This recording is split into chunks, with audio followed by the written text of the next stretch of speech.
أرسله بالحق بشيرا ونذيرا بين يدي الساعة من يطيع الله ورسوله فقد رشد ومن يعصهما فقد غوى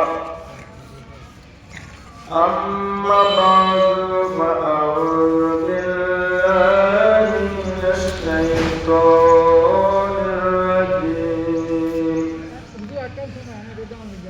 بسم الله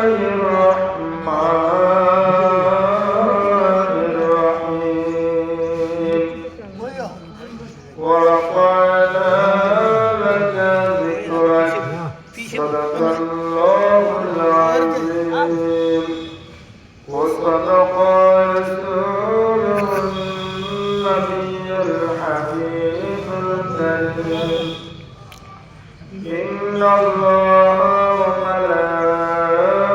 وملائكته يصلون على النبي يا أيها الذين آمنوا صلوا عليه وسلموا تسليما اللهم صل على سيدنا مولانا محمد وعلى آل سيدنا مولانا محمد اللهم صل على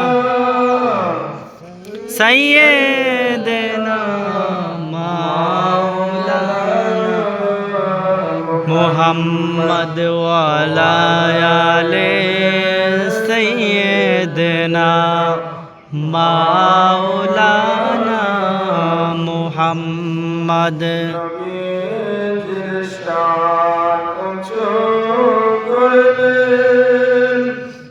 মোহন প্রভু রব্বানা ورفعنا لك ذكرك কোরআনে পাকের ঘোষণা আল্লাহুম্মা সাল্লি আলা সাইয়্যিদিনা মাওলানা মুহাম্মদ ওয়া আলা আলি সাইয়্যিদিনা মাওলানা মুহাম্মদ লা রসুলিনা সাল্লি আলা মুহাম্মাদিন সাল্লি আলা হাবিবিনা সাল্লি আলা মুহাম্মাদিন সাল্লি আলা জমিন ও জামান তোমারে লিয়ে মকিন ও মকান তোমারে লিয়ে চুনে না চুনা तुम्हारे लिए बने दो जहां तुम्हारे लिए सल्ले आला रसूलना सल्ले आला मुहम्मद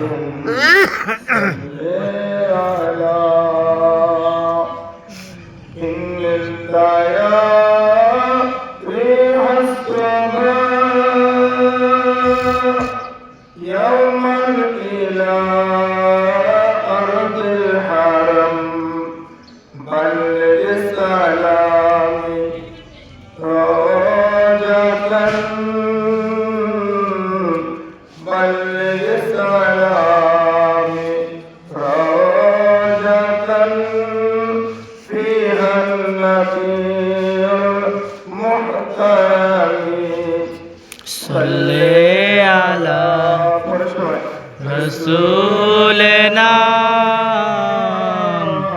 صلي على محمد صلي على حبيبنا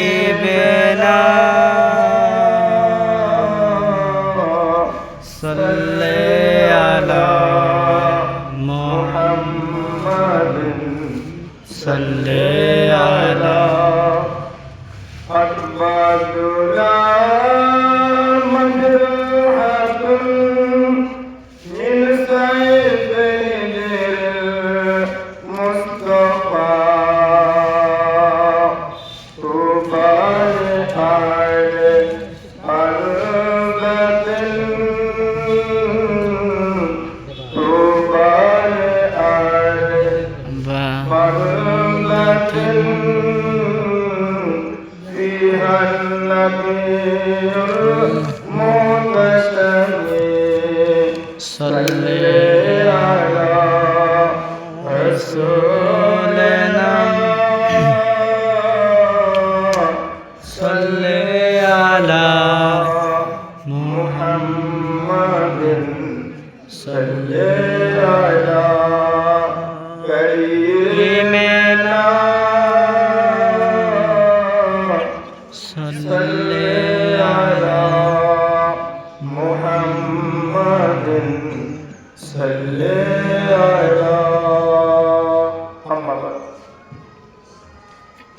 হরিপুর কেন্দ্রীয় ঈদগাহ ময়দানের সম্মানিত ঈদগাহ কমিটির সভাপতি সেক্রেটারি অন্যান্য সকল সদস্যবৃন্দ হযরত মুসলিম কিরাম বিশেষ করে অত্র এলাকার আলেম কুলের শিরোমণি আহলে সুন্নাত ওয়াল জামাতের একজন কর্ণধার জনাব হযরত মাওলানা আব্দুল মান্নান জিহাদ সাহেব সহ সকল মুসলিম কিরাম আসসালামু আলাইকুম ওয়া রাহমাতুল্লাহি ওয়া বারাকাতুহু। ওয়ালাইকুম আসসালাম ওয়া রাহমাতুল্লাহ।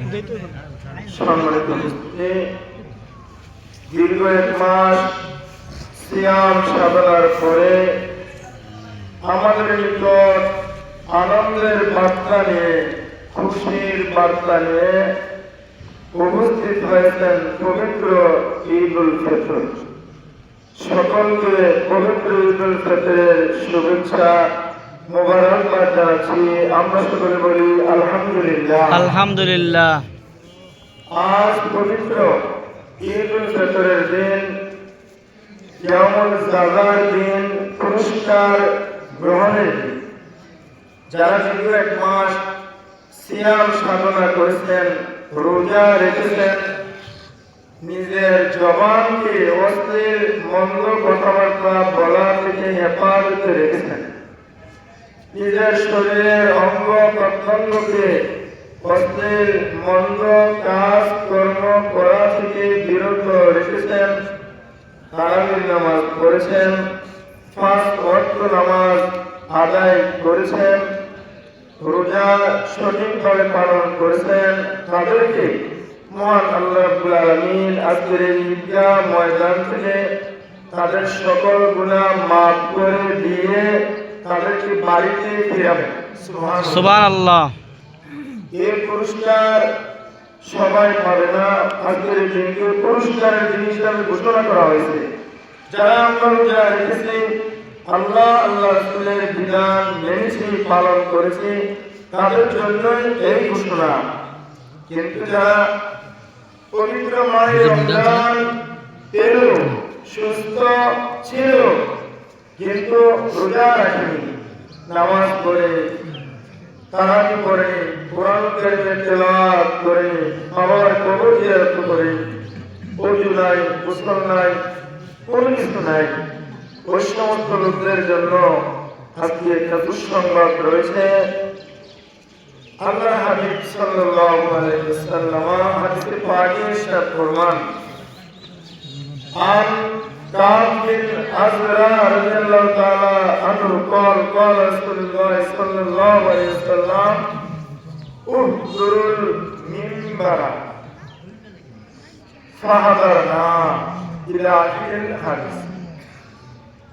আল্লাহর হাবিব সাল্লাল্লাহু আলাইহি ওয়াসাল্লাম ইরশাদ ফরমান, হাদিস যখন হযরত কাব বিন আজরা রাদিয়াল্লাহু তাআলা আনহু তিনি বর্ণনা করেছেন, তিনি এই হাদিসের রাবী রওয়ায়াতকারী। তিনি বলেন, দয়াল নবী ইরশাদ ফরমান যে আমার সাহাবায়ে কেরাম উদুরুল মিনবারা, আপনারা মসজিদের নিকটবর্তী হন। সুবহানাল্লাহ। সুবহানাল্লাহ। হুজুর সাল্লাল্লাহু আলাইহি ওয়াসাল্লাম মসজিদে নববী শরীফের মধ্যে আলোচনা করছেন, মুসলিমদের কেরামদের সামনে ওয়াজ করছেন, কথা বলছেন।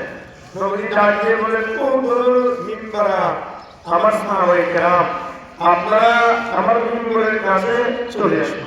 সুবহানাল্লাহ। সুবহানাল্লাহ। সকল সাহাবায়ে কেরাম মিম্বরের উপস্থিত হয়ে গেলেন।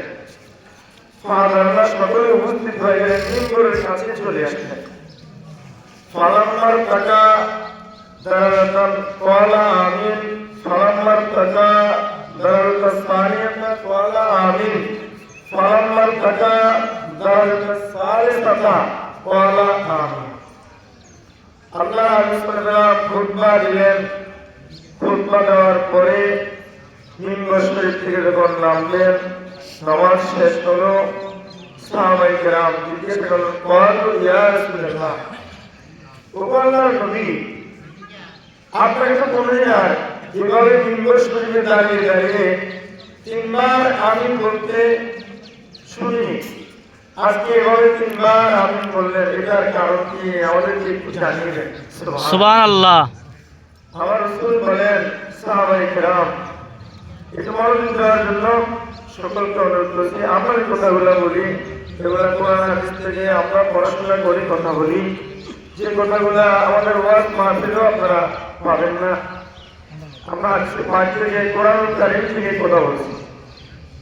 নবী ফরমান, সাহাবায়ে কেরাম শুনুন, আমি যখন মিম্বর শরীফে খুতবা দেওয়ার জন্য প্রথম সিঁড়িতে পা রাখলাম, কদম মুবারক রাখলাম, জিবরিল আমিন আসিয়া আমাকে এই খবরটা দিল, ইয়া রাসূলুল্লাহ, আপনার যে উম্মত পবিত্র মাহে রমজানে উপস্থিত ছিল, হায়াতে বেঁচে ছিল, সুস্থ ছিল, কিন্তু রমজান থেকে জাহান্নামের আগুন থেকে মুক্তি দেয়নি, তার উপরে আল্লাহ তাআলার পক্ষ থেকে অভিশাপ, লানত। হুজুর বলেন, তখন আমি আমিন বলছি। সুবহানাল্লাহ। সুবহানাল্লাহ। হুজুর সাল্লাল্লাহু আলাইহি ওয়াসাল্লাম এই বদদুয়ার সম্পর্কে আমিন বলেছেন। আল্লাহর নবী যে অভিশাপের পক্ষে আমিন বলেন, এটা আল্লাহ তাআলার দরবারে কবুল হয়ে গেছে।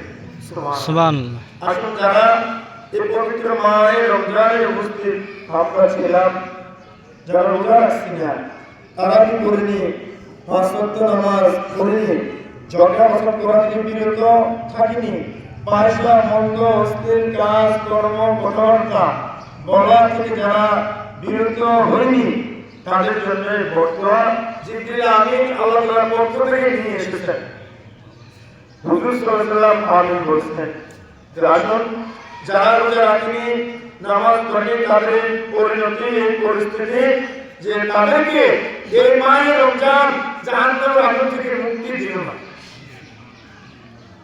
দ্বিতীয় সিঁড়িতে দাঁড়িয়ে আমিন বলার কারণ হলো, জিবরিল আমিন আমি যখন কদম রাখলাম দ্বিতীয় সিঁড়িতে, তখন জিবরিল আমিন আমাকে এই খবর দিলেন, ইয়া রাসূলুল্লাহ, আপনার উম্মতের মধ্যে যাদের সামনে তাদের মা বাবা উপস্থিত ছিল, পিতা মাতা বেঁচে ছিল, হায়াতে ছিল, কিন্তু সন্তান মা বাবার খেদমত করেনি, মা বাবার উপরে জুলুম অত্যাচার করেছে, মা বাবাকে অনেক সন্তান দেখা যায় মারধর করে, খাওয়া দাওয়া ভরণ পোষণ দেয় না, বাড়ি করে জায়গা দেয় না, এমন সন্তানও রয়েছে। বড় বড় পরিবারের অনেক সন্তানেরা দেখা যায় পিতা মাতা কোথায় থাকে, আশ্রয় কেন্দ্রে থাকে। নাউযুবিল্লাহ। যার মাধ্যমে আপনি দুনিয়াতে আসলেন, যার তত্ত্বাবধানে, যার লালন পালনে আপনি বড় হলেন, অফিসার হলেন, আলেম হলেন, বড় লোক হলেন, আপনি বাড়িতে থাকেন, সুন্দর সুন্দর বিল্ডিং এ প্রাসাদে আপনার জাজিমে খাটে আপনি ঘুমান, আর আপনার বাবা সেবা পায় না, তাকে নিয়ে আসলেন কোথায়? আশ্রয় কেন্দ্রে। এরকম যাদের অবস্থা, যে সন্তান মা বাবার খেদমত করলো না, ওই সন্তানের উপরে আল্লাহ তাআলার পক্ষ থেকে লানত নাউজুবিল্লাহ মিন যালিক। গজব পতিত। হুজুর বলেন, তখন আমি আনন্দ করি।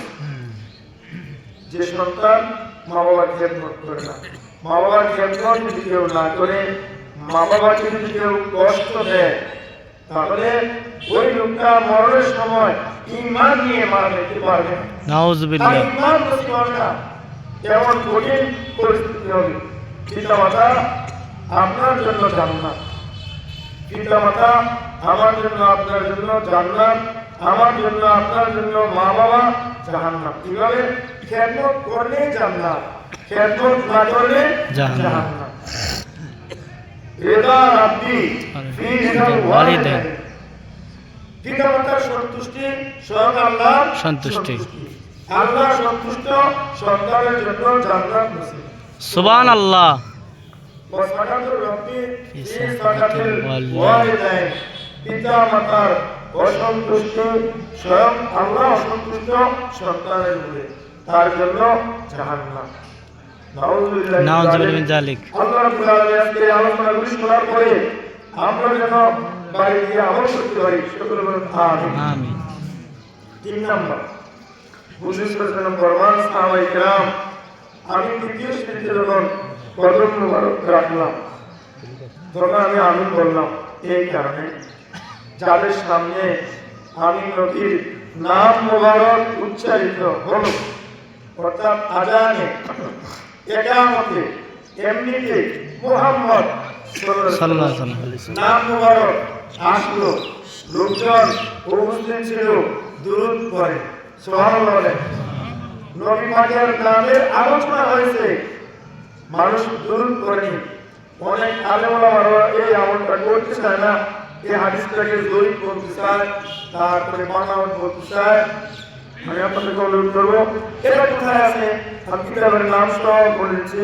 তাফসীরে জালালাইন শরীফ, তাফসীরে জালালাইন শরীফ, আজ থেকে প্রায় 1000 বছর আগে সেই তাফসীর, যে তাফসীর আমাদের ফাজিল ক্লাসে পড়ানো হয়, ওখানে সূরা আল আহজাব, সাল্লু আলাইহি ওয়া সাল্লিমু তাসলিমা, 19 নম্বরের হাসিয়ার মধ্যে এখানে হাদিসের পাঠ করে দেওয়া আছে।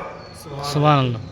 ওখানে লেখা আছে, যারা হুজুর পাক সাল্লাল্লাহু আলাইহি ওয়াসাল্লামের নাম মোবারক শুনলে চুমু খায় না, দুরূদ পড়ে না, এটাকে জয়ীফ বলতে চায়, এটা একমাত্র কারণ হলো কিল্লতে ইলমের কারণে। কিল্লত বুঝেন? কিল্লত মানে কম, কম জ্ঞানের কারণে তারা এটাকে জয়ীফ করে, এটাকে জাল করে। নাউজুবিল্লাহ। তাহলে দুরূদ শরীফ না পড়লে, হুজুর পাকের নাম মোবারক উচ্চারণ হয়, দুরূদ শরীফ যদি কেউ না পড়ে, তার উপরে আল্লাহ পাকের পক্ষ থেকে লানত অভিশাপ। নাউজুবিল্লাহ। নাউজুবিল্লাহ। আমি আশা করবো আজকে আলোচনার শোনার পরে আমরা কমপক্ষে 3টা জিনিসের উপরে আমল করব। মাই রমজানের রোজা কোনোদিন ছাড়বো না, কারণ আপনি আগামী বছর আর বেঁচে নাও থাকতে পারেন। আজকে শেষ ঈদুল ফিতরের নামাজ আপনার জন্য হয়ে যেতে পারে, এই মাই রমজান আপনার থেকে বিদায় নিয়ে যেতে পারে, আর কোনোদিন জীবনে নাও থাকতে পারে। এই যে আসলেন না রোজা, আজকে যদি বা নাই বাঁচেন, তবে করার সময় না পান, আপনি চিন্তা করে দেখেন, আপনি কি কবরে যাবেন না? আপনি একা একা সে কবরে থাকতে পারবেন? যার কবরে ঈমান নাই, যার আমল নাই, যার নামাজ নাই, যার রোজা নাই, তার কবর জাহান্নামের একটা গর্ত। নাউজুবিল্লাহ মিন যালিক। যার মধ্যে ঈমান আছে, নামাজ আছে, রোজা আছে, আল কবরু রাওযাতুম মিন রিয়াদিল জান্নাহ, ওই ইমানদার নামাজ ব্যক্তির কবর জান্নাতের একটা বাগান। সুবহানাল্লাহ। আল্লাহ রাব্বুল আলামিন যেন কবুল করে আমাদেরকে একটু আমল করার জন্য আল্লাহ পাক তৌফিক দেয়, হেদায়েত যেন আল্লাহ পাক নসিব করে। সকল বলুন আমিন। সম্মানিত মুসলিম কিরাম, যে আর মাত্র জামাত আরম্ভ হওয়ার 10 থেকে 12 মিনিট বাকি আছে। দয়া করে আপনারা এখন রাস্তায় বাড়ি ঘুরে ঘুরে ঘুরে বসতে অনুরোধ করছি, জীবনে আর ঈদুল ফিতর নসিব নাও হতে পারে, কেউ সময় নষ্ট করছেন, সময়ের দাম নেই। সূরা আসর পড়েননি, মহান আল্লাহ রাব্বুল আলামিন ইরশাদ ফরমান ওয়াল আসরে ওয়াল শব্দের অর্থ ওয়াদানের ওয়ালের তাসনিয়া কসমের জন্য ব্যবহার করা হয়েছে সুবহানাল্লাহ সুবহানাল্লাহ ওয়ালটা শপথের অর্থে ব্যবহার করা হয়েছে স্বয়ং আল্লাহ শপথ করে বলেন সময়ের শপথ সুবহানাল্লাহ সুবহানাল্লাহ ওয়াল আসরে একটু ওয়াল আসরে আসরের সময়ের কসম আমার আল্লাহ সময়ের কসম করে ঠিকই বলেন ওয়াল আসরে ইন্নাল ইনসানা লাফি খুসর একটু মনোযোগ নিশ্চয়ই মানুষ ক্ষতিগ্রস্তের মধ্যে অন্তর্ভুক্ত মনোযোগ দেন নিশ্চয়ই মানুষ কিসের মধ্যে অন্তর্ভুক্ত ক্ষতিগ্রস্তের মধ্যে অন্তর্ভুক্ত মানুষ তার নিজের ক্ষতি নিজে করে কিভাবে এবার আমার ভাগ করে দেন ইল্লাল্লাযিনা আমানু আমাদের আরবি গ্রামার ব্যাকরণের ভাষা ওই নামদের ভাষা ইল্লা হরফে ইস্তিসনা ইল্লা নাকি হরফে ইস্তিসনা এই ইল্লা দিয়া দুইটা ভাগ করে দিলেন ভাই না সবাই ক্ষতিগ্রস্তের মধ্যে অন্তর্ভুক্ত নয় সুবহানাল্লাহ সুবহানাল্লাহ আমার আল্লাহ এবার ভাগ করে দিতেছেন ইল্লাল্লাযিনা আমানু ইল্লা মানে কিন্তু যারা ঈমান আনয়ন করেছে এমনকি সালিহাত ঈমানের পরে বসে থাকে নাই নামাজের সময় দোকান পাটে কিশারিতে বাড়ি ঘরে বাজারে টিভির পর্দার সামনে বসে থাকে নাই তারা আজান দেওয়া হলে মসজিদে চলে গেছে ওযু করে নামাজ পড়েনি ওই সমস্ত ঈমানদাররা এবং ওই নামাজি ব্যক্তিরা ক্ষতিগ্রস্তের মধ্যে অন্তর্ভুক্ত হবে না সুবহানাল্লাহ আল্লাহ দুইটা ভাগ করেছে একবার জান্নাতি একবার জাহান্নামী একদল ঈমানদার আরেকদল বেঈমান দুইটা ভাগ ফারিকুন ফিল জান্নাতি ওয়া ফারিকুন ফিস সাইর আল্লাহ পাক মানুষকে দুইটা ভাগ করেছেন একদল মানুষ জান্নাতি একদল মানুষ জান্নাতি যারা ঈমানদার ঈমানের পরে কি করেছে আমল সালেহ করেছে নেক আমল নামাজ রোজা ইত্যাদি ভালো কাজ যারা করেছে তারা হলো ফারিকুন ফিল জান্নাতি জান্নাতের অধিবাসী ও ফারিকুন ফিস সাইর আরেকদল হলো যারা বেঈমান বদকার বেনামাজি সুদখোর মদখোর জিনাখোর এই সমস্ত বদভক্তরা ও ফারিকুন ফিস সাইর জাহান্নামে অধিবাসী ভাগ করে দিয়েছে ক্ষতি ওই সমস্ত লোকদের হবে যারা ঈমানদার না যারা কিনা ঈমানদার না যারা কিনা নামাজি না যারা নবীওয়ালা না যারা ওলিওয়ালা না পীর মাশায়েখের ভক্ত না নবীর বিধান মেনে চলে না সুন্নাহ মেনে চলে না ওই সমস্ত লোকেরা ক্ষতিগ্রস্ত হবে জাহান্নামে পতিত হবে তাদেরকে আল্লাহ জাহান্নামে নিক্ষেপ করবে মরণ করছি এখন আয়াত আছে বেঁচে আছেন তওবা করে নেন আজকে থেকে আর নামাজ কাজা করবেন না যারা পড়েন না আর কি এক বেলা পড়লে আরেক বেলা পড়েন না ফজর পড়লে এশারের খবর না এশার পড়লে মাগরিব পড়ি না এরকম যারা করি দয়া করে তওবা করে একটু ফিরে আসুন সেদিন বেশি দূর নয় কবরে যাওয়ার সময় হঠাৎ থেকে মাটি নয় এবং কেমন চলে এসে ইজা মাতাল ইনসানু ইনকাতা আনহু আমালুহু মানুষ যখন মরে যায় তার আমলের দরজা বন্ধ হয়ে যায় হায় হায় আর তো আওয়াজ করতে পারবেন না আর তো কোরআন শরীফ পড়তে পারবেন না ঈদের নামাজে আসতে পারবেন না যাকাত দিতে পারবেন না রোজা রাখতে পারবেন না যখন চোখ বন্ধ হয়ে যায় যখন প্রাণবায়ু শরীর থেকে বের হয়ে যায় সোজা হয়ে শুয়ে থাকবেন একটা কথা বলার শক্তি আপনার নাই একটা হাত নাড়াচাড়া করবেন এই শক্তি আল্লাহ আপনাকে হাত দিবে না কিসের বাহাদুরি কিসের অহংকার কেন এত অবহেলা কেন আমরা বলছি ছাড়া নামাজ রোজা করি না আমরা রোজা রাখি না কেন এত অবহেলা কবরে যাইতে হবে না হবে সেই করে একা একা থাকবেন যদি থাকে ঈমান যদি থাকে নামাজ আল্লাহ আল্লাহর রাসূল আপনার কবরে সাথী হয়ে যাবে সুবহানাল্লাহ আপনারা দয়া করে পাঁচ ওয়াক্ত নামাজ ঠিকমতো আদায় করুন, মা বাবার খেদমত করুন, নামাজের পরে তাসবিহ তাহলিল দোয়া করুন। একদল লোক আমাদের এখন দোয়ার বিরুদ্ধে, নামাজের পরে একদল লোক মুনাজাতের বিরুদ্ধে, একদল লোক তারাবি 20 টাকা পড়ার বিরুদ্ধে, আরেকদল লোক মুনাজাত না দেওয়ার বিরুদ্ধে, মিলাদ বাতিল না পড়ার বিরুদ্ধে।